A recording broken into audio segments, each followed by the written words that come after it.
Hi, my name is Scott Schang. I run a consumer direct website called findmywayhome.com. And we started tackling the student loan problem in 2015 when the guidelines first changed.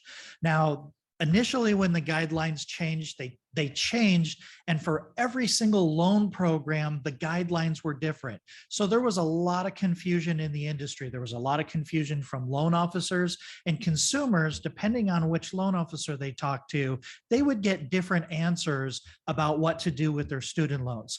So I can absolutely tell you from experience that student loans is one of the single biggest hurdles for consumers to qualify for a home loan today.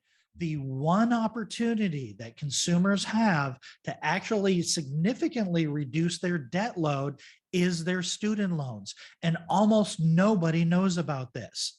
Not only don't consumers understand this, but most loan officers don't understand that you can right size the consumer's student loan payment program, significantly reduce their student loan payment, and qualify them for tens of thousands of dollars more in purchase price.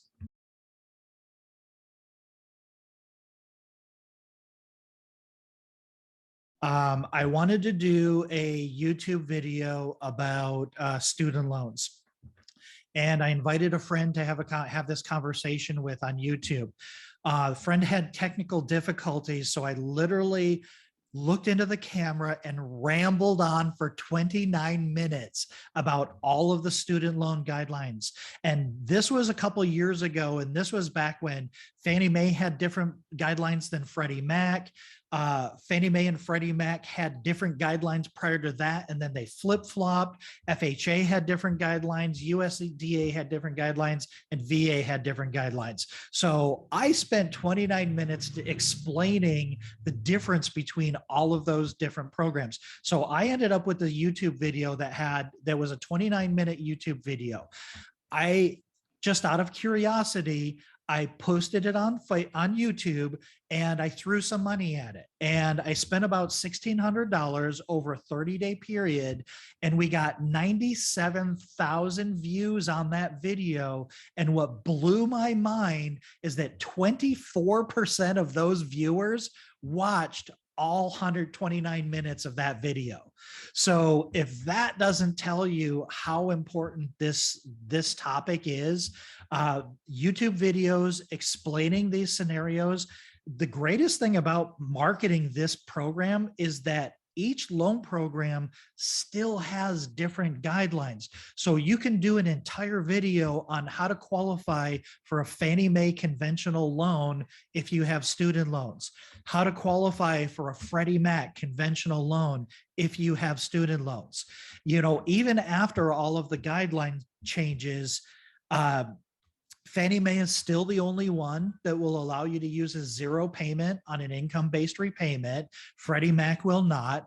A very significant guideline change that happened in July, effective in August, even though they were accepting them in July, is that FHA eliminated the 1% rule.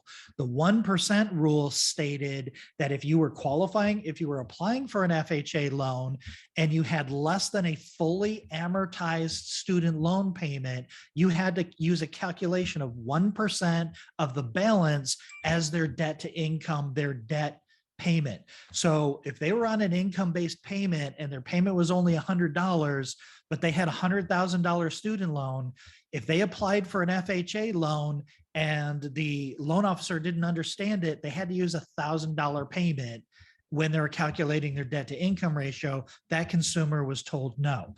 As of August, FHA aligned their guidelines with Freddie Mac that essentially says you can use the loan payment that is reported on the credit report as long as it is greater than zero. If it's zero and it's in repayment, you can use 0.5%. So there are still so many nuances for every single program. VA is a completely different calculation. VA, you're taking 5% of the loan balance and you're dividing it by 12.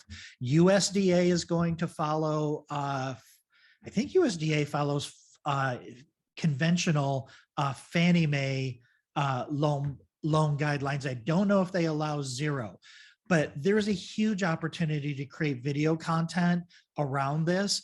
And if you've been in this game and you've been focusing on the student loans a little bit, there's an incredible opportunity for you to tell success stories. And when you have LoanSense in your toolbox and you start reducing their monthly student loan payments, those success stories on YouTube are going to be some of the most impactful marketing you can possibly do.